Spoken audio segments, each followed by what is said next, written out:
أعوذ بالله من الشيطان الرجيم بسم الله الرحمن الرحيم الحمد لله الذي نور قلوبنا بمحبة الحسين وجده وأبيه وأمه وأخيه وبنيه وشيعة آل محمد والصلاة والسلام على أشرف الأنبياء والمرسلين حبيب إله العالمين بالقاسم محمد اللهم صل على محمد وآل محمد وعلى آل بيت الطيبين الطاهرين المعصومين المظلومين ولعنة الله على أعدائهم أجمعين من اليوم إلى قيام يوم الدين آمين يا رب العالمين أما بعد فقد قال رسول الله صلى الله عليه وآله وسلم سيد الأبرار يوم القيامة رجل بر والدته بعد موتهما صلوات پڑھتے ہیں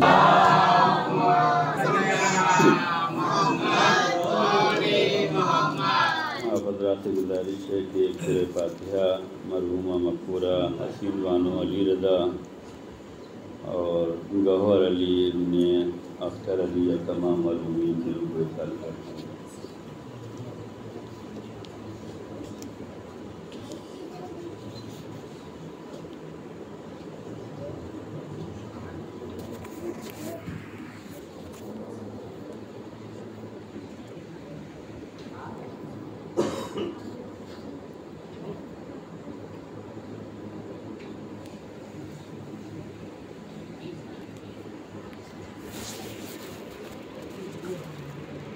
بسم اللہ الرحمن الرحیم اللہم اغفر للمؤمنین والمؤمنات والمسلمین والمسلمات الاحیاء منهم والاموات تاب بیننا وبینہم بالخیرات انک مجیب الدعوات انک علی کل شیء قدیر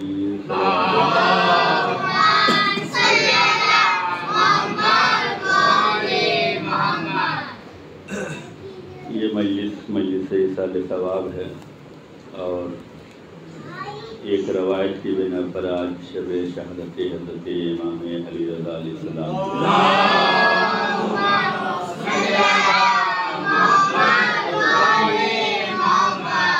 لہذا اولاً امام کی یاد اور اس کے بعد جس مناسبت سے مجلس رکھی گئی ہے اجتماع کے ایصال ثواب کے لیے ہے انشاءاللہ اس پر گفتگو ہوگی۔ 8ویں امام جن کی ولادت 11 ذوالقعدہ کو ہے اور شہادت 23 ذوالقعدہ کو ہے اور ایک روایت سفر کی آخری تاریخ ہے اور ایک روایت جو ہے وہ 18 سفر ہے جو آج کی شب ہے۔ 8ویں امام کا روضہ خراسان میں ہے جسے مشہد کہتے ہیں، جسے توس کہا جاتا ہے۔ ان کی زیارت کا ثواب بہت زیادہ بیان کیا گیا ہے۔ امام کی زیارت کے لیے یہ حدیث میں آیا ہے کہ جس نے امام کی زیارت زندگی میں کی یا زندگی کے بعد، یعنی امام کی شہادت سے پہلے یا شہادت کے بعد جو بھی امام کی زیارت کرے گا اللہ اس کے تمام گناہوں کو معاف کر دے گا۔ اور یہ وہ امام ہیں جن کو غریب الغربا بھی کہا گیا ہے۔ ایک ہمارے امام حسین علیہ السلام کو بھی غریب الوطن کہا گیا، غریب الغربا کہا گیا، اور 8ویں امام کو بھی غریب الغربا کہا گیا ہے۔ امام کا دسترخوان ہر ایک کے لیے کھلا ہے۔ یہی وجہ ہے کہ جو زائرین گئے ہوں گے اور جنہوں نے مشہد کی زیارت کی ہوگی انہیں امام کے دسترخوان کا کھانا ضرور ملا ہوگا، اور وہاں سے آتے آتے امام کے تبرکات میں بھی نمک اور چاول اور دیگر چیزیں جو ہیں تبرکات کے طور پہ لاتے ہیں۔ جو لوگ دسترخوان پر بیٹھتے ہیں وہ جب وہاں سے کھانا تناول کر کے باہر نکلتے ہیں تو باہر جو مانگنے والے ہیں وہ ایسے نہیں ہوتے جیسے ہمارے سامنے ہوتے ہیں۔ ہم اور آپ بھی اپنے گھر میں دیکھتے ہیں کہ فقیر دروازے پہ آتا ہے مانگنے کے لیے، لیکن وہ ایسے نہیں ہیں۔ وہ بڑے بڑے لوگ، شہرت یافتہ، بڑے منصبوں پہ، بڑے خاندان والے کیوں مانگتے ہیں؟ انہیں نوبت نہیں ملی، انہیں موقع نہیں ملا کھانے کا۔ کیوں؟ اس لیے کہ وہاں پر جو امام کے دسترخوان پہ کھانا ملتا ہے وہ سب کو پاسپورٹ پہ مہر مارتے ہیں کہ ہر زائر کو کھانا ملنا چاہیے۔ ظاہر سی بات ہے دنیا بھر سے لوگ زیارت امام کے لیے آتے ہیں اور امام کا دسترخوان انہیں نصیب ہوتا ہے۔ جو مقامی لوگ ہیں انہیں جب نہیں ملتا تو وہ قطار لگا کر انہی زائروں سے بھیک مانگتے ہیں کہ امام کے در کا ہمیں بھی مل جائے۔ یہ وہ عظیم دسترخوان ہے جو ہمیشہ لگا رہتا ہے، اور ایک دسترخوان وہ ہے جو اربعین کے موقع پر دنیا بھر کی نگاہوں کا مرکز بنا ہوا ہے۔ اربعین بھی قریب ہے اور دنیا بھر کے گوشے سے جو ہے چاہنے والے، عقیدت رکھنے والے، ماتمدار، محب، عزادار، مومن جو ہے وہ نجف پہنچ چکے ہیں، اور نجف سے کربلا مشی کے لیے تیار ہیں، پیدل چلنے کے لیے 85 کلومیٹر کا فاصلہ وہ طے کریں گے۔ کس نام پہ طے کریں گے؟ محبت پہ۔ کیا جذبہ ہوگا؟ محبت کا جذبہ ہوگا۔ کیا دل میں خیال ہوگا؟ حسین ہوں گے۔ ہر ایک عزادار بنا ہوگا اور ہر ایک عزادار ہوگا۔ وہاں کسی کو نوحہ پڑھنے کی ضرورت نہیں ہے، ہر عزادار خود نوحہ پڑھ رہا ہے اور ہر عزادار خود ماتم کر رہا ہے، اور اسی جذبے کے ساتھ سب جو ہے شریک سفر ہیں۔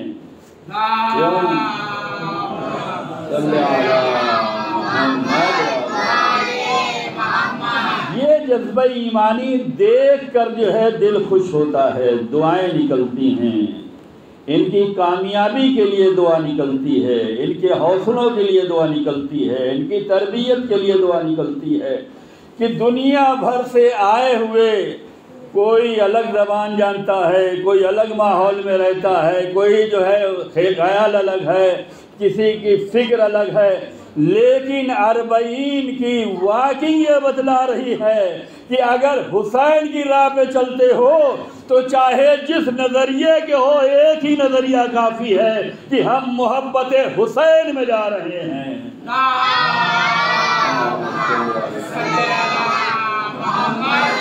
اور یہی محبت حسین میں وہ جذبہ آ جاتا ہے کہ عراقیوں کے جذبے دیکھنے کے لائق ہیں۔ 85 کلومیٹر کا سفر ہے لیکن عراقیوں نے 17,000 موقف بنائے ہیں، فقط عراقیوں کی، جو سال بھر تیاری کرتے ہیں کہ اربعین پہ آنے والے زائروں کی مہمان نوازی کرنی ہے۔ جیسے کل آپ نے مہمان نوازی کی کہ ممبرا سے جلوس نکلا، زینبیہ جا رہا تھا، آپ نے سارے انتظامات کیے ہیں۔ یہ کہاں سے جذبہ ملا؟ یہ وہی جذبہ ہے کہ جو اربعین کے قافلوں کو ہم لوگ دیکھتے ہیں، جو ویڈیو کو دیکھتے ہیں، جو تصویروں کو دیکھتے ہیں، جو سنتے ہیں، وہی جذبہ پیدا ہوا رہا ہے۔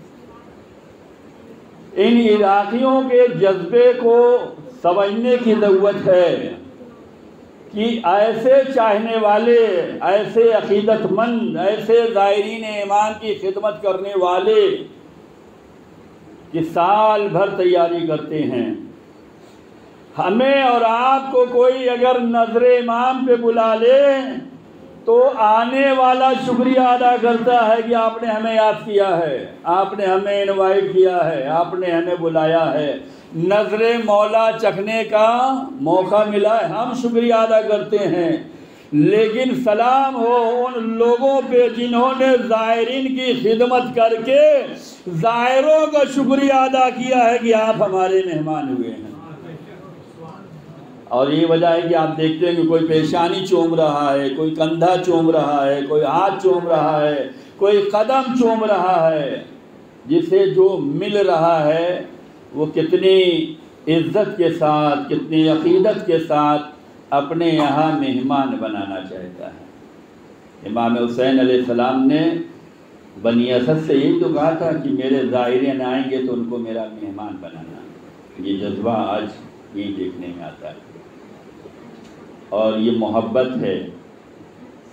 عراقیوں کے بارے میں ملتا ہے کہ جب ان کے ہاں شادی ہوتی ہے اور جہیز آتا ہے تو یہ جہیز سنبھال کر رکھتے ہیں۔ یہ جہیز کا سب سے پہلا استعمال زائرین کی ضیافت پہ ہوگا، زائرین کی خدمت پہ ہوگا، اس کے بعد یہ چیز جو ہے استعمال کی جائے گی۔ یہ ان کی محبت ہے، یہ ان کا جذبہ۔ ہر طرح کی غذائیں، ہر طرح کی مشروبات، ہر طرح کی خدمت کرنے کے لیے تیار ہے۔ کیوں؟ تم راہ حسین پہ چلو۔ یہیں سے سوچنے کی ضرورت ہے کہ جب راہ حسین پہ چلنے پہ مومنین کے اندر اتنا جذبہ آتا ہے کہ وہ قدم بوسی کے لیے بھی تیار ہیں، وہ پیشانی چومنے کے لیے بھی تیار ہیں، وہ شکریہ ادا کرنے کے لیے بھی تیار ہیں، تو جن کی اولادوں نے قربانیاں دی ہیں وہ ماں کیوں نہ دعا دے عزاداروں کو، وہ باپ کیوں نہ دعا دے، وہ نانا کیوں نہ دعا دے۔ یہی وجہ ہے کہ زہرا کی دعائیں ہیں عزاداروں کے لیے، اور جس کو زہرا دعا دیتے ہیں۔ امام، 8ویں امام کا نام جو ہے رضا ہے۔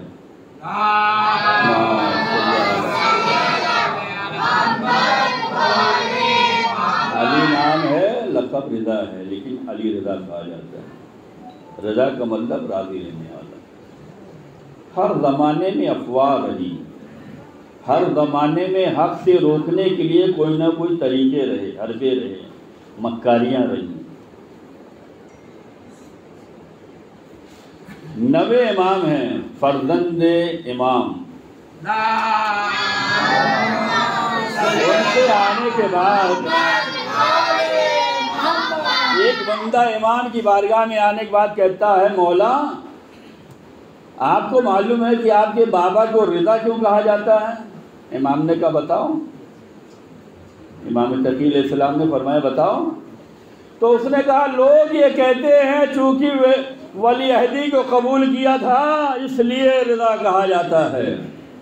یہ افواہ، یہ پروگنڈے، یہ حقیقت پہ پردہ ڈالنے کی کوشش، یہ حکومتوں کو پروان چڑھانا، یہ حکومت کے فیور میں بات کرنا، یہ راہ خدا سے روکنے کی وہ سازش ہے جو دشمنوں نے ہمیشہ ایجاد کی ہے۔ جب 9 امام کو پتہ چلا تو امام نے کہا اچھا یہ کہتے ہیں ہمارے بابا کے بارے میں؟ کہا ہاں۔ امام نے فرمایا کہ جس نے یہ کہا وہ بھی جھوٹا ہے، اور جو یہ واقعہ سنائے وہ بھی جھوٹا ہے۔ امام نے کہا کہ یہ جھوٹی افواہ ہے، یہ پروگنڈے ہیں، یہ جس نے بھی نقل کیا ہے، جس نے بھی یہ گڑھا ہے، یہ سب جھوٹے ہیں۔ تو کہنے لگا پھر کیوں رضا کہتے ہیں؟ امام نے فرمایا اس لیے رضا کہتے ہیں میرے بابا کو کہ ان سے سب ہی راضی تھے، چاہے اپنے ہوں چاہے پرائے ہوں، اس سے سب راضی تھے اس لیے رضا کہا جاتا ہے۔ تو اس نے کہا مولا یہ تو سب سارے اماموں سے سب راضی تھے۔ امام نے فرمایا بات تو صحیح ہے، لیکن تاریخ میں جیسی رضاعت 8ویں امام کے ساتھ تھی ویسی نہیں تھی۔ مولا علی سے سب راضی تھے لیکن حکومت نہیں ملی، مولا حسن سے سب راضی تھے لیکن حکومت نہیں ملی، سید سجاد سے راضی تھے، حکومت نہیں ملی، لیکن 8ویں امام کی تاریخ یہ بتلاتی ہے کہ جیسے چاہنے والے آپ کے وجود سے راضی تھے، ایسے دشمن بھی آپ کے وجود سے راضی تھا، اور لا محالہ چاہے دکھلانے کے لیے ہی کیوں نہ ہو اس نے ولی عہدی کا عہدہ دیا، اور یہ دے کر بتلایا کہ دیکھو جیسی ان کی رضاعت ہے ایسی کسی کی نہیں ہے۔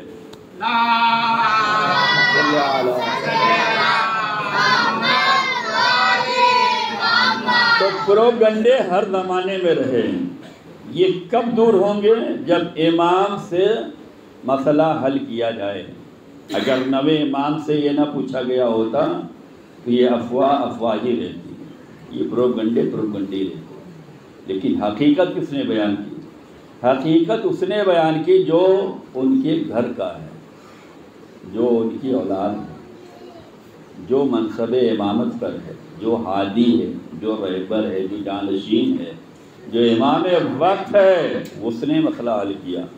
اور امام نے جو ہے ناراضگی جتائی ہے، افواہوں پہ دھیان نہیں دینا، خرافات پہ دھیان نہیں دینا۔ جن لوگوں نے بھی یہ کہا، امام نے کہا سب جھوٹے ہیں، اور اس کے بعد امام نے حقیقت سے پردہ اٹھایا۔ بس عزیزان گرامی، ایک ماں کے اصال ثواب کے لیے مجلس ہے۔ ہم نے جو حدیث رسول پیش کی ہے اس میں رسول کی حدیث یہ ہے کہ قیامت کے دن سب سے زیادہ نیک اعمال بجا لانے والا شخص کون شمار کیا جائے گا؟ قیامت کے دن سب سے زیادہ، سب سے بہتر اعمال نیکی بجا لانے والا کون شمار کیا جائے گا؟ رسول نے فرمایا وہ جو اپنے والدین کی رحلت کے بعد اپنے والدین کے ساتھ نیکی کرنے والا ہوگا۔ اس کا مطلب یہ نہیں ہے کہ زندگی میں ہم نے نہ یاد کر، نہیں، زندگی میں والدین کی خدمت کرنے کی بہت سی حدیثیں ہیں جو آپ بارہا سنتے رہتے ہیں۔ کچھ چیزیں وہ ہیں کہ جن کو دیکھنا عبادت ہے۔ یہ زیارت کا مہینہ ہے، لوگ زیارت پہ جا رہے ہیں۔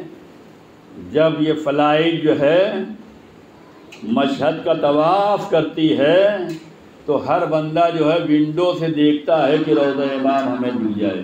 یہ کیوں؟ کہ اس لیے کہ روضوں کو دیکھنا عبادت ہے۔ آپ نے فلائٹ میں دیکھا ہوگا، جیسے طواف ہوا مشہد میں سب ونڈو پہ آ جاتے ہیں، مولا کا گنبد ہمیں نظر آ جائے۔ کیوں؟ اسی لیے حدیث میں آیا ہے قرآن کا دیکھنا عبادت ہے، رسول آل رسول کے چہرے کو دیکھنا عبادت ہے، علی اولاد علی کا ذکر کرنا عبادت ہے، اہل بیت سے محبت رکھنا عبادت ہے، عالم کے چہرے کو دیکھنا عبادت ہے۔ انہی ساری عبادتوں میں حدیث میں آیا ہے کہ والدین کے چہرے کو دیکھنا عبادت ہے۔ والدین کے اگر چہرے کو ہم دیکھ رہے ہیں تو عبادت شمار کیا گیا۔ حج کا ایک حج کا ثواب ہے والدین کے چہرے کو دیکھنا۔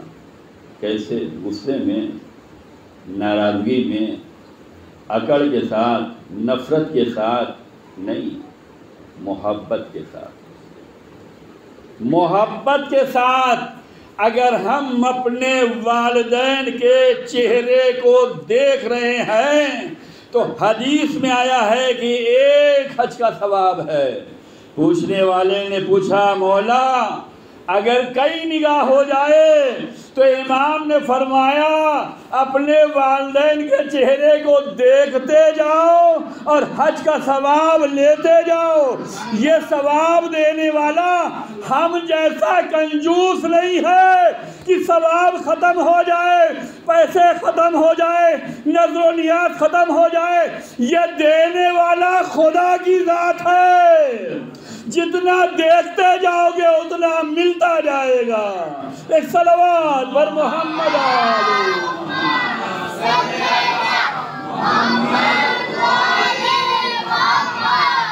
والدین کے چہرے کو فقط دیکھنا محبت بھری نظروں سے۔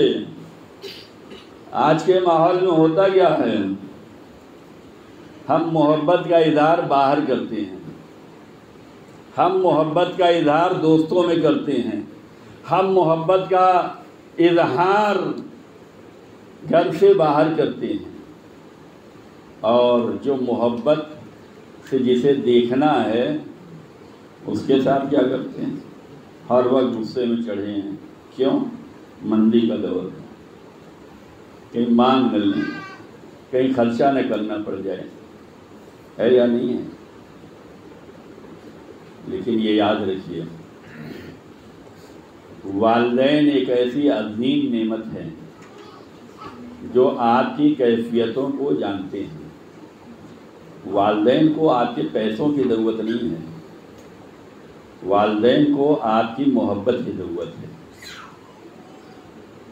اور آپ بھی یہ یاد رکھیے، کربلا کا عظیم پیغام یہ ہے کہ جتنی پاورفل دعا جو ہے آپ کے حق میں آپ کے والدین کی ہوگی، وہ کسی کی نہیں ہوگی، کسی عالم کی نہیں، کسی ذاکر کی نہیں، کسی خطیب کی نہیں، کسی تعویذ بنانے والے کی نہیں، کسی محبت کرنے والے کی نہیں۔ جتنی آپ کے حق میں پاورفل دعا آپ کے والدین کی ہے، اور خاص طور سے ماں کی ہے۔ جناب علی اکبر کا واقعہ آپ کی نظروں میں ہے کہ علی اکبر جس سے باپ بھی محبت کر رہا ہے اور ماں بھی محبت کر رہی ہے، اور علی اکبر ایسا کہ حسین کے ایسے لاڈلے نہیں تھے۔ ایک تمنا تھی، رسول کی رحلت کے بعد مولا حسین بے چین رہا کرتے تھے، غمگین رہا کرتے تھے، مضطرب رہا کرتے تھے۔ کیوں؟ یہ نانا نواسے کی محبت۔ نانا کی رحلت کے بعد حسین غمگین رہتے تھے۔ اللہ نے فرزند حسین کو ہم شکل پیمبر علی اکبر بنا کر دیا تاکہ حسین اپنے اس لخت جگر کو دیکھیں تو اپنے نانا کو یاد کرتے رہیں۔ ایسا بیٹا کہ جس کی چال ڈھال، رفتار، گفتار، شکل، صورت سب رسول سے مشابہ ہے۔ اور جب علی اکبر کو مولا رخصت کر رہے تھے تو ہاتھوں کو اٹھا کر پروردگار کی بارگاہ میں کہا تھا، پروردگار گواہ رہنا، کس کو بھیج رہا ہوں؟ اس کو کہ جب تیرے رسول کی زیارت کا مشتاق ہوتا تھا تو میں اپنے لال کو دیکھتا تھا، تو گواہ رہنا۔ باپ نے بیٹے کو مقتل کی اجازت دی، لیکن چلتے رہے حسین بھی پیچھے پیچھے۔ کیوں؟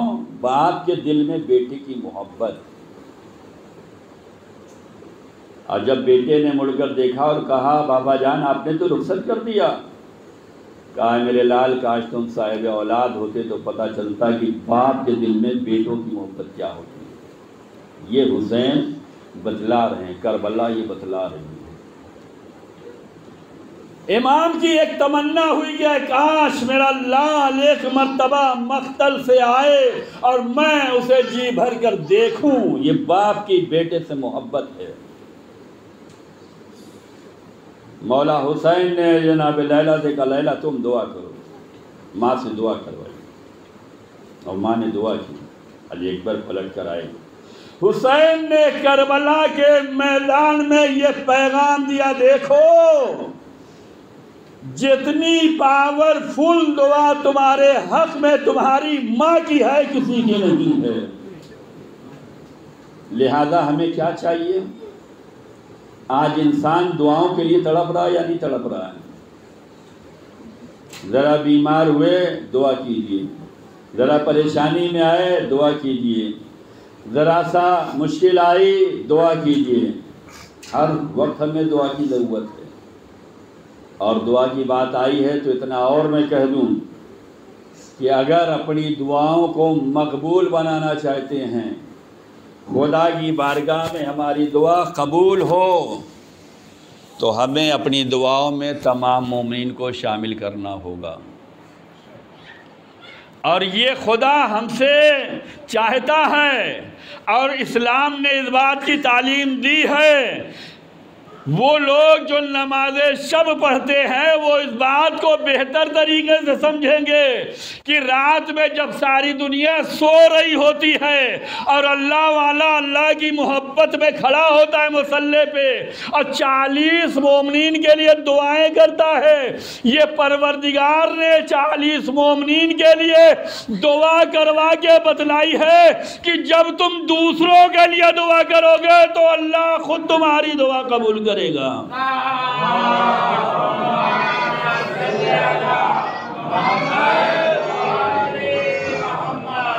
دعا ہمیں اگر قبول کروانا ہے تو ہر بندہ مومن کے لیے جس سے ملتے ہیں، جس کے ساتھ مجلس میں بیٹھتے ہیں، جس کے ساتھ ماتم کرتے ہیں، جس کے ساتھ جلوس میں جاتے ہیں، جو دوست ہیں، جن کے ساتھ آپ محفلیں کرتے ہیں، جن کے ساتھ آپ عزاداری کرتے ہیں، جن کے ساتھ آپ مددگار ہوتے ہیں، جن سے رائے مشورہ کرتے ہیں، کم از کم انہیں تو اپنی دعاؤں میں یاد رکھیں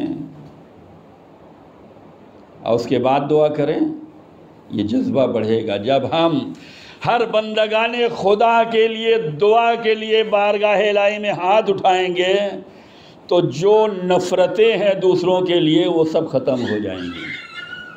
آج نفرتوں کا بازار کیوں گرم ہے؟ ان کو دیکھ کے ادھر کترا رہے ہیں، ان کو دیکھ کر ادھر بھاگ رہے ہیں۔ کیوں؟ انہوں نے اتنا قرضہ لے لیا نہیں دیا، انہوں نے جاب پہ لگایا اور ہمیں کامیابی نہیں ہوئی۔ یہ نفرتوں کا بازار جو لگا ہوا ہے، ان نفرتوں کو کم کریں۔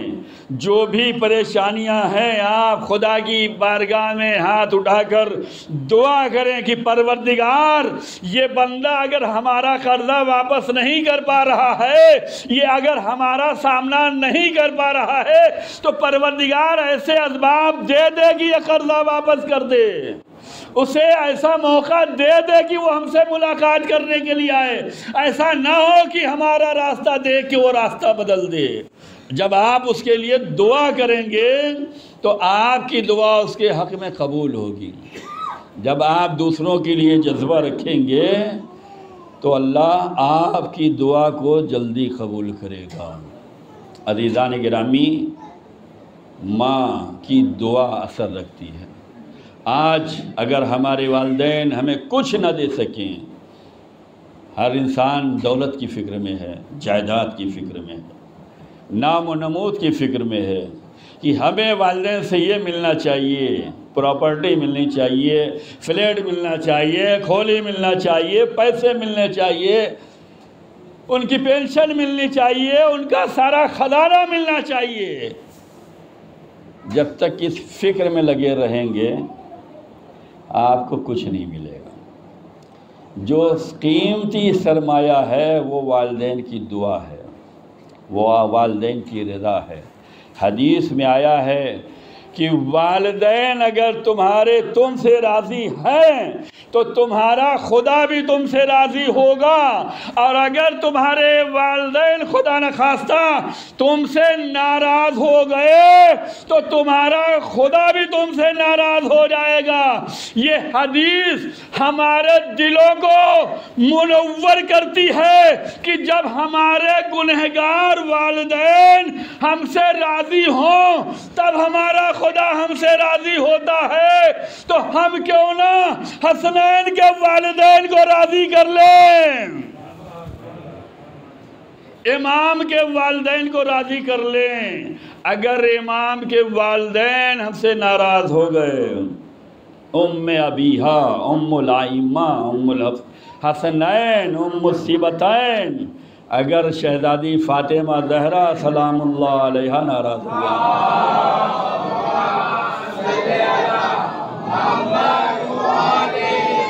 تو ہم کہاں کے رہیں گے؟ ایک صلوات پڑھتے رہیں اور آگے اللہ صلی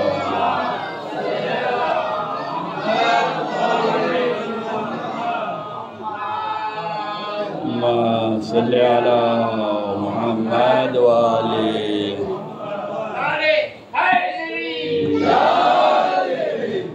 اور یہ یاد رکھیے گا،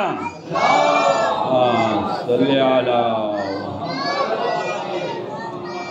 یہ یاد رکھیے گا کہ جتنی بھی ہم خدمت کر جائیں اپنے والدین کی حق ادا نہیں ہو سکتا، جتنا بھی کر لیں حق ادا نہیں ہوگا۔ امام کی بارگاہ میں ایک بندہ آیا، کہنے لگا مولا میں اپنے والدین کی میں نے بہت خدمت کی ہے، اور جب اس نے کئی بار امام کی بارگاہ میں بہت بہت بہت کہا تو امام نے فرمایا کہ اچھا تم یہ سمجھ رہے ہو بہت خدمت کر لی؟ امام نے فرمایا کہ تمہاری ماں نے تمہیں جو ایک رات اپنے ساتھ بستر پہ سلایا ہے، اس ایک رات کے سلانے کا تم پوری زندگی حق ادا نہیں کر سکتے۔ اب امام نے یہ کہہ کے اس سے یہ کہہ دیا کہ دیکھو اب بار بار نہ کہنا کہ بہت کر لیا بہت کر لیا بہت کر لیا۔ امام نے کہا ایک رات کی زحمت جو ہے تم پوری زندگی ادا نہیں کر سکتے، تو جب ہم اپنے گنہگار خطاکار والدین کی خدمت زندگی بھر کریں تو ایک رات کا حق ادا نہیں کر سکتے۔ تو اہل بیت جن کی تعلیمات ہمیں ملی ہے، جن کی حدیث ہمیں ملی ہے، جن کی سیرت ہمیں ملی ہے، جن کی محبت ہمیں ملی ہے، جن کی عصمت ہمیں ملی ہے، جن کی ولایت ہمیں ملی ہے، ان کی بھی محبت 1 سال اور 2 سال والی نہیں ہے۔ جب تک زندہ ہیں تب تک کرنا ہوگا۔ والدین کے ساتھ گزاری ہوئی زندگی کتنی اہمیت رکھتی ہے۔ رسول اللہ کا دور ہے، رسول اللہ صلی اللہ، قافلہ تیار ہو رہا ہے جنگ پہ جانے کے لیے، جہاد کے لیے لشکر تیار ہے۔ ایک نوجوان آیا بارگاہ رسالت مآب میں پہنچا، ہماری بھی تمنا ہے، دلی خواہش ہے کہ میں بھی آپ کے ساتھ جاؤں، یہ شرف کہاں ملے گا؟ نبی نے کہا کہ تم جانا چاہتے ہو؟ کہا ہاں۔ کہا پھر کیا رکاوٹ ہے؟ کہا میری ماں راضی نہیں ہے، دل تو میرا چاہ رہا ہے جانے کے لیے، میں تیار ہوں، آپ کی بارگاہ میں آیا ہوں، لیکن میری ماں کی اجازت نہیں ہے۔ نبی نے فرمایا جاؤ، تم جنگ میں نہیں جا سکتے، جہاد پہ نہیں جا سکتے، جاؤ اپنے ماں کے ساتھ زندگی گزارو۔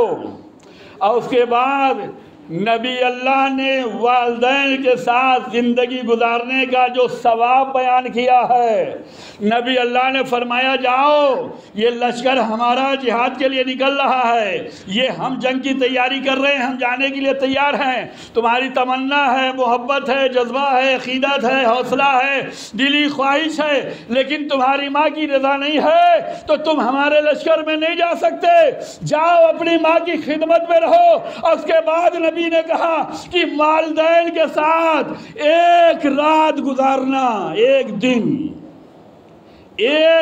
اپنے والدین کے ساتھ رہنا 1 سال کے جہاد سے بہتر ہے۔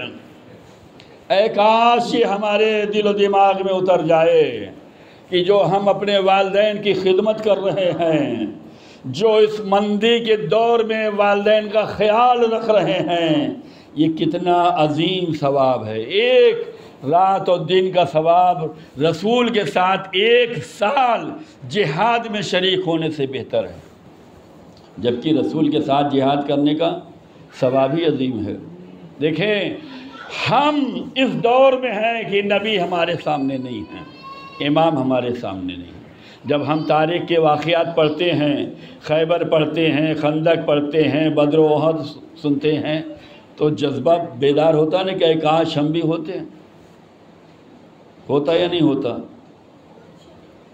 ہم جس زمانے میں ہیں اس زمانے میں راہ اہل بیت پہ چل کر ہم دور رسول کے ثواب کو حاصل کر سکتے ہیں۔ یہی زیارت اربعین، حدیث میں آیا ہے کہ جو زیارت اربعین کے لیے نکلتا ہے جو زیارت امام حسین کے لیے نکلتا ہے اسے جو ہے ہر قدم پہ وہ ثواب ملتا ہے جو نبی کے ساتھ جنگ میں جہاد کرنے کا ثواب ہے۔ یعنی کہ ہم یہ نہ سوچیں کہ ہم دور رسول میں نہیں ہیں ورنہ رسول کا ساتھ دیتے اور رسول کے ساتھ جنگ میں رہتے۔ اللہ نے تمہیں جس دور میں پیدا کیا ہے، اللہ نے تمہیں جہاں پیدا کیا ہے، بس تم اپنی استقامت دکھلاؤ، بس تم اپنا ایمان دکھلاؤ، بس تم اپنا حوصلہ دکھلاؤ، بس تم راہ اہل بیت پہ چلو، جہاں رہو گے وہیں سے دور حضور میں مانے جاؤ گے، وہیں سے جنگ رسول میں مانے جاؤ گے، وہیں جہاد رسول میں شامل ہونے کا موقع ملے گا۔ کہ جو زیارت حسین کے لیے نکلتا ہے وہ چاہے جس زمانے میں ہو وہ دور رسول میں مانا جاتا ہے۔ ایک صلوات پڑھ دیں محمد علی۔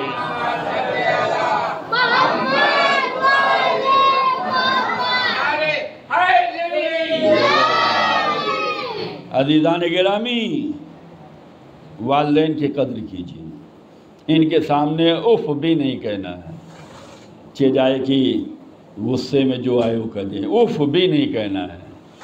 بعض دفعہ ہوتا ہے نا کہ ہم پڑھائی کر رہے ہیں، والدین نے کہا یہ اف ہو، یہی ٹائم ہے، یہ اف او جو آپ نے کہا یہ بھی نہیں کہنا ہے۔ آپ دیکھ نہیں رہے ہماری پڑھائی کا ٹائم ہے، اسکول جانے کا ٹائم ہے، آفس نکلنے کا ٹائم ہے، آپ کو معلوم ہے کہ آخری ہفتے چل رہے ہیں، ابھی پیسے نہیں، آپ دوا کے لیے بول رہے ہیں فو یہی ٹائم رہا۔ یہ اف بھی کہنے کے لیے پروردگار نے منع کیا ہے۔ والدین کا دل نہ دکھائیں، اگر یہ دکھی ہو گئے تو خدا ناراض ہو جائے گا، اور اگر یہ تم سے راضی ہیں تو خدا بھی تم سے راضی رہے گا۔ اور نبی اللہ نے بتلایا ہے کہ جو بچے اپنے والدین کی راہ پہ چلتے ہیں، والدین کی راہ، اور اس میں زیادہ تر کردار عورتوں کا ہے، ماں کا ہے، تربیت کے معاملے میں زیادہ تر کردار ماں کا ہے۔ ماں اگر پاک و پاکیزہ ہے، ماں اگر شریعت کی پابند ہے، ماں اگر اخلاق حسنہ رکھتی ہے، ماں اگر صحیح کردار پیش کر دے تو بچہ جو ہے محب علی ہوتا ہے۔ ابھی 14 صفر جو ہے شہادت محمد ابن ابی بکر کی ہے۔ یہ کون تھے؟ خلیفہ اول کا بیٹا ہے، لیکن یہ کیوں اس کا تذکرہ کیا گیا؟ کہا اس لیے کہ علی کا چاہنے والا ہے۔ کیوں؟ کہا ان کی ماں اسماء بنت امیس علی کے چاہنے والی ہے۔ زوجیت میں کس کی ہے؟ خلیفہ اول کی۔ محبت کس سے ہے؟ مولا علی سے ہے۔ اس نے محبت علی کی بنا پر اپنی اولاد کی تربیت اس اعتبار سے کی ہے کہ باپ چاہے جتنا بڑا غاصب اہل بیت ہو، باپ چاہے جتنا بڑا غاصب اہل بیت ہو، لیکن اگر ماں چاہے تو بچے کی تربیت ایسی کرتی ہے کہ وہی علی کی محبت میں قدم آگے بڑھاتا ہے۔ اس نے اپنے باپ کی حکومت کو نہیں مانا۔ محمد ابن ابی بکر اپنے باپ کی خلافت کو نہیں مانتے تھے، مولا علی کے ساتھ تھے۔ جنگ صفین میں مولا علی کا ساتھ دیا ہے، جنگ جمل میں اپنی بہن کے لشکر میں نہیں گئے ہیں، مولا علی کے لشکر میں۔ کیوں؟ یہ ماں کی تربیت تھی۔ تربیت اگر صحیح ہو جائے تو انسان چاہے جس ماحول میں ہو وہ در اہل بیت پر ہی نظر آئے گا۔ تربیت بیس ہے، بنیاد ہے، اساس ہے۔ اسماء بنت امیس نے محمد ابن ابی بکر کی تربیت کر کے دکھلایا اور بتلایا کہ دیکھو، ہم چاہے جس کی زوجیت میں ہوں لیکن ہمارے دلوں میں اہل بیت کی محبت ہے۔ اور یہ بیٹا علی کے راستے پہ رہا، اور مولا علی نے انہیں اپنی حکومت میں مصر کا گورنر بنایا ہے۔ 14 تاریخ کو جو ہے ان کی شہادت کی تاریخ تھی۔ 18 سفر جو ہے یہ اویس قرنی کی شہادت ہے جنگ صفین میں۔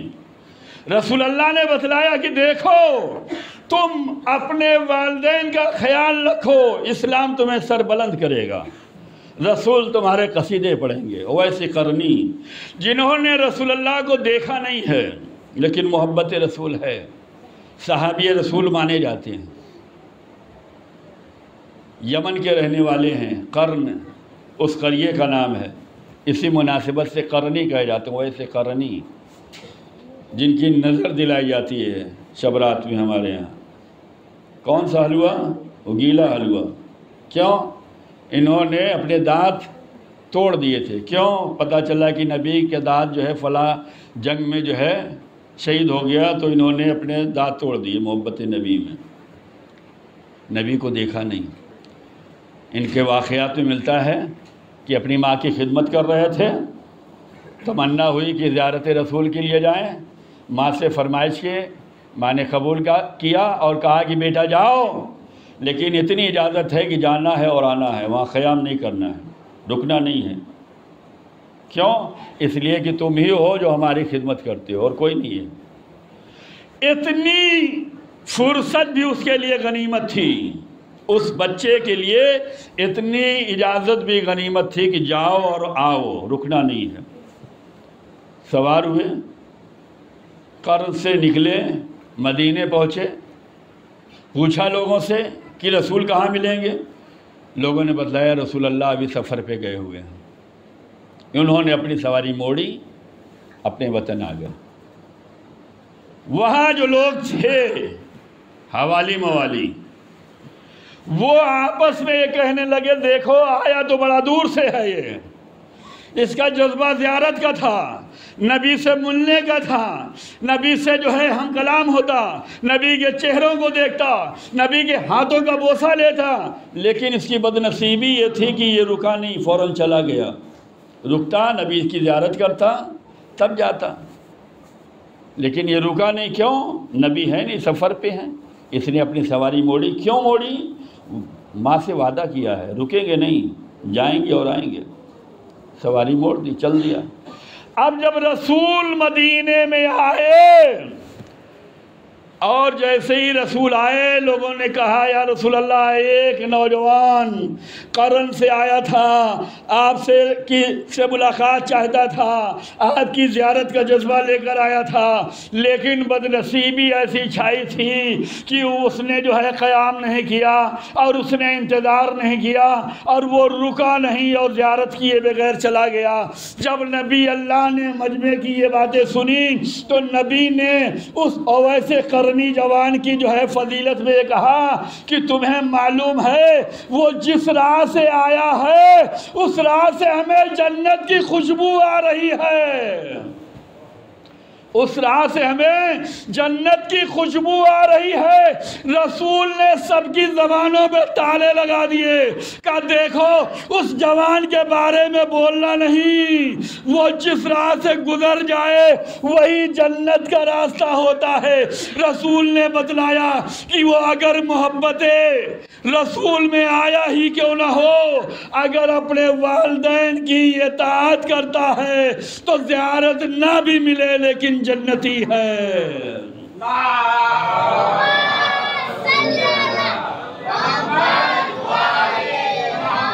وہ جنتی ہے۔ ایک واقعہ آپ کی خدمت میں اور تاکہ جوش ایمان اور عمل جذبہ اضافہ ہو۔ حج کا یہ زیارت کا سیزن ہے، زیارت کے ایام ہے۔ ایک عالم دین نے خواب دیکھا کہ ہم جو ہے روضہ امام حسین کے سامنے کھڑے ہیں، زیارت پڑھ رہے ہیں۔ کیسے زیارت پڑھی جاتی ہے؟ غمگین لہجے میں، اشک باری کے ساتھ، دل مضطرب ہو۔ یہ عالم دین دیکھتے ہیں کہ ہم زیارت پڑھ رہے ہیں۔ ایک نوجوان آیا، حرم امام میں داخل ہوا، مسکراتے ہوئے وہ اپنے امام کو سلام کر رہا ہے اور روضہ امام سے جواب سلام بھی آ رہا ہے، اور یہ بندہ جو زیارت پڑھ رہا ہے تو مسکراتے ہوئے پڑھ رہا ہے۔ عالم دین بے چین ہوئے کہ یہ کیسا نوجوان ہے کہ اس کی کوالٹی یہ ہے کہ جو ہمیں نہیں ملی، بے چین تھے۔ جب شب جمعہ آئی، حرم میں زیارت امام پڑھ رہے تھے، دیکھا وہی نوجوان جسے خواب میں دیکھا تھا وہ حرم امام میں آئے زیارت کرنے کے لیے، اور جیسے خواب میں دیکھا کہ وہ مسکراتے ہوئے جو ہے حرم میں داخل ہوا اور مسکراتے ہوئے جو ہے وہ زیارت پڑھ رہا ہے، تو وہ عالم دین اس نوجوان کے قریب گئے اور جانے کے بعد کہتے ہیں نوجوان مجھے تجھ سے کچھ سوال کرنا ہے۔ کہا کہیے۔ کہا یہ بتلا دے کہ تو جب حرم میں آتا ہے تو مسکراتے ہوئے آتا ہے، زیارت امام پڑھتا ہے تو مسکراتے ہوئے پڑھتا ہے، ہم لوگ پڑھتے ہیں تو غمگین لہجے میں پڑھتے ہیں، روتے ہوئے پڑھتے ہیں، مضطرب پڑھتے ہیں، بے چینی کے عالم میں پڑھتے ہیں، اشک باری کے ساتھ پڑھتے ہیں، تو مسکراتے ہوئے پڑھتا ہے۔ اور تمہارے اندر کون سا ایسا عمل ہے کہ تم امام کو سلام کرتے ہو تو تمہارا امام بھی تمہیں جواب دیتا ہے؟ ہم لوگ زیارت پڑھتے ہیں تو ہمیں آواز نہیں سنائی دیتی، ہم تو اتنا انتظار بھی نہیں کرتے۔ نماز کے بعد دیکھ لیں کہ ہم زیارت کس شوق سے پڑھتے ہیں۔ کیا کبھی ہم نے سکون اور اطمینان کے ساتھ سوچا کہ ہم کس کو زیارت پڑھ رہے ہیں، کیسے پڑھنی چاہیے؟ امام کی زیارت ہے تو سکون اور اطمینان سے ہونی چاہیے۔ امام سے افضل کوئی ہے کائنات میں؟ امام سے بڑا کوئی ہے؟ آپ اس کو سلام کر رہے ہیں اور کتنی جلدی میں کرتے ہیں۔ کبھی انتظار کیا کہ جواب سلام آئے؟ مجلس کے بعد زیارت ہوگی، کس جذبے سے کریں گے؟ بس جلدی پڑھو، جلدی بھاگو۔ ہم تو اپنے سلام کے جواب کا انتظار بھی نہیں کرتے۔ عالم دین کہنے لگے کہ تمہیں معلوم ہے تمہاری عظمت کیا ہے؟ تم سلام امام کو کرتے ہو تو امام تمہارے سلام کا جواب بھی دیتے ہیں۔ تو اس نوجوان نے کہا ہمیں معلوم ہے۔ عالم کی بے چینی اور بڑھ گئی۔ اتنی معرفت والا یہ نوجوان کہ اسے پتہ ہے کہ یہ جب امام کو السلام علیکم یا ابا عبد اللہ کہتا ہے تو امام جواب دیتے ہیں۔ امام کی جواب، اسے معلوم ہے کہ میرا امام مجھے جواب دے رہا ہے۔ تو عالم نے تڑپ کے کہا کہ اے نوجوان یہ بتلا دے کہ تیرا عمل کیا ہے، کہ تجھے یہ منزلت ملی، یہ شرف ملا، یہ بزرگی ملی، یہ تجھے رتبہ ملا ہے کہ تو امام کو سلام کرتا ہے تو تجھے امام کا جواب بھی سنائی دیتا ہے۔ یہ شرف کہاں سے ملا؟ تو اس نوجوان نے بتلایا کہ آقا ہم ہر شب جمعہ امام کی زیارت کے لیے آتے ہیں اور اپنے ساتھ اپنے والدین کو بھی لاتے ہیں۔ دونوں کو ایک ساتھ لانا ہمارے لیے ممکن نہیں ہے، سواری نہیں ہے، مالدار نہیں ہے، جاب اچھا نہیں ہے، میڈیم کلاس کے ہیں، خرچہ کم ہے، دونوں کو ایک ساتھ ہم زیارت پہ نہیں لا سکتے۔ لیکن کبھی میں ایک شب جمعہ اپنے ساتھ اپنے والد محترم کو لاتا ہوں، ایک شب جمعہ اپنے ساتھ اپنی والدہ محترمہ کو لاتا ہوں۔ دونوں کو ساتھ لانا میرے لیے ممکن نہیں ہے، پیسہ نہیں ہے، اتنی دولت نہیں ہے، اتنا خزانہ نہیں ہے، لیکن میں اپنے والدین میں سے کسی نہ کسی کو لاتا ہوں۔ اس شب جمعہ والدہ تو اس شب جمعہ والد۔ کہتا ہے نوجوان کہ آقا یہی میرا معمول تھا، اور جب تک میرا یہ معمول تھا ایسے ہی جیسے آپ لوگ زیارت کرتے ہیں ایسے میں بھی زیارت کرتا تھا، سلام کرتا تھا، جواب نہیں آتا تھا۔ جیسے آپ لوگ آتے ہیں ایسے ہم بھی آتے تھے، ہمارا استقبال ہمیں نہیں پتہ چلتا تھا۔ لیکن ایک شب جمعہ جب ہم زیارت امام کے لیے نکلنے لگے اور میرے والد محترم کو میرے ساتھ چلنا تھا، باری ان کی تھی، نوبت ان کی تھی، ہم باپ بیٹے تیار تھے زیارت کے لیے، موسم بھی خراب تھا، ایسے میں میری ماں نے فرمائش رکھی، میرے لال میرا دل چاہتا ہے کہ میں بھی زیارت کے لیے چلوں۔ جب ماں نے اپنے اولاد سے یہ فرمائش رکھی کہ اے میرے لال، میری نوبت تو نہیں ہے، میرا نمبر تو نہیں ہے جانے کا، لیکن میرا دل یہ کہتا ہے کہ اے کاش مجھے بھی شب جمعہ لے چلو۔ تو نوجوان کہتا میں سن کے تڑپ کے رہ گیا، میں نے ماں کے حکم کو جو ہے قبول کیا اور کہا مادر گرامی تیار ہو جائیے۔ ہم اور آپ ہوتے تو کیا کہتے، کیا کہتے ہیں؟ لیکن اس نوجوان نے قبول کر لیا۔ قبول کرنے کا مطلب سمجھتے ہیں؟ دشوار ترین مراحل کو طے کرنا ہے اسے۔ یہ کہتا ہے کہ میں نے اپنی ماں کی فرمائش کو قبول کیا اور کہا مادر گرامی تیار ہو جائیے، اور میں نے جو ہے سفر اختیار کیا، باپ کو جو ہے سواری پہ بٹھایا، ماں کو اپنے کاندھوں پہ بٹھایا اور سفر امام کے لیے نکلے۔ اور جب حرم امام میں آئے تو دیکھا میرا امام دروازے پہ میرا استقبال کرنے کے لیے آیا ہے۔ اس وقت سے اب بھی جب بھی آتا ہوں امام میرا استقبال کرنے کے لیے آتے ہیں، میں سلام کرتا ہوں، میرا امام مجھے مسکرا کر جواب دیتا ہے۔ یہی میرا معمول ہے۔ اس کو کس نے بلندی دی ہے؟ اس کو کس نے عظمت دی ہے؟ کہا والدین کی اطاعت نے، والدین کے جذبے کو سمجھنے کی وجہ سے مولا کی نگاہ میں اس کا درجہ اتنا بلند ہو گیا کہ جب یہ حرم میں آتا ہے تو امام دروازے پہ استقبال کے لیے آتے ہیں۔ یہ نوجوان کہتا ہے میرا امام مجھے دیکھ کے مسکراتا ہے، میں اپنے امام کو دیکھ کے مسکراتا ہوں۔ زمانہ چاہے جو سمجھے کہ یہ نوجوان کیوں مسکرا رہا ہے، لیکن اس نوجوان کو پتا ہے کہ جب میرا امام مسکرائے گا تو مجھے مسکرانا ہے۔ یہ امام کی نگاہ میں عظمت کیوں بڑھی؟ کہا ماں کا خیال رکھنے کی وجہ سے۔ بس عزیزان گرامی، کربلا سجی ہے تو ماؤں نے سجایا ہے، کربلا سجی ہے تو ماؤں نے سجایا ہے، ماؤں نے پروان چڑھایا ہے، ماؤں نے اپنے اولاد کو تیار کیا ہے۔ آپ بھی ماں کی تربیت ہی کا نتیجہ ہے۔ آج ہر عزادار تو یہی کہتا ہے نا، فخر سے کہتا ہے کہ میری ماں نے مجھے حسین سکھایا ہے، میری ماں نے مجھے ماتم حسین سکھایا ہے، میری ماں نے مجھے مجلس حسین میں آنے کو سکھایا ہے۔ یہ کربلا کی مائیں ہیں جو اپنی اولاد کو امام وقت پہ قربان کرنے کے لیے تڑپ رہی ہیں۔ دیکھو قاسم، کربلا کے میدان میں جانا ہے، دیکھو انو محمد، تمہیں اماموں پہ نثار ہو جانا ہے، اور ایک ماں ہے جو جھولے کو جھلا تو رہی ہے۔ اے میرے اصغر، کاش تم بڑے ہوتے۔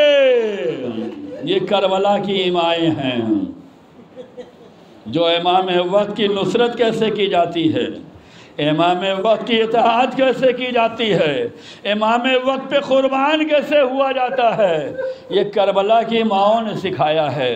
عزادار روز عاشور تھی، شب عاشور، ہر ماں اپنے لال کو سوار رہی تھی، تیار کر رہی تھی، اور روز عاشور ہر ماں نے اپنی اولاد کو جو ہے کربلا پہ قربان کر دیا۔ لیکن جب شب عاشور آئی ہوگی تو ہر ماں تڑپ کے کہتی ہوگی ایک بار تجھے قربان کیا تھا کہ میرا حسین بچائے، اے اون محمد تجھے قربان کیا تھا میرا امام بچ جائے۔ ہر ایک کو ماں یاد آئی ہوگی۔ ہاں عزادارو، حسین کے دو لخت جگر ایسے ہیں جن کی تدفین بڑی جداگانہ ہے۔ جناب علی اصغر ہیں اور جناب سکینہ ہے۔ علی اصغر کو جو حسین لے کے چلے تو کبھی آگے جاتے تھے اور کبھی پیچھے آتے تھے۔ ہاں یہ 6 مہینے کا بچہ ہے، اسے تو میں پانی پلانے کے بہانے لایا تھا، کیا جواب دوں گا؟ حسین جیسا شجاع، حسین جیسا صابر ہر لاشا لے کر آیا، اکبر کے لاش کو اٹھایا، خیام پہ لا کے رکھا، قاسم کی لاش کے ٹکڑے اٹھایا، خیام کے در پہ لا کے رکھا، اولا محمد کے لاشیں اٹھائے، خیام کے در پہ لا کے رکھے۔ لیکن ایک لاشا جو سب سے چھوٹا ہے، جو 6 ماہ کا ہے، لیکن حسین کے لیے بڑی سخت منزل ہے، کبھی آگے بڑھتے ہیں اور کبھی پیچھے ہٹ جاتے ہیں۔ 7 مرتبہ آگے بڑھے، 7 مرتبہ حسین اپنے اصغر کو لے کے پیچھے ہٹے، اور اس کے بعد انا للہ وَإِنَّا إِلَيْهِ رَاجِعُونَ رِضًا بِقَضَائِهِ وَتَسْلِيمًا لِأَمْرِهِ۔ اب جو حسین آگے بڑھے تو خیمے کے در پہ آئے، سکینہ دوڑی دوڑی آئی، اے بابا کیا میرا بھیا سیراب ہو گیا؟ حسین کیا جواب دے؟ بس ابا کا دامن ہٹایا، سکینہ تڑپ کے رہ گئی۔ ماں نے دیکھا تو ایک جملہ کہا، اے میرے لال ایسا لگتا ہے تجھے ذبح کرنے والا انسان نہیں ہے، ارے 6 مہینے کے 2 جانور بھی ذبح نہیں کی جاتے۔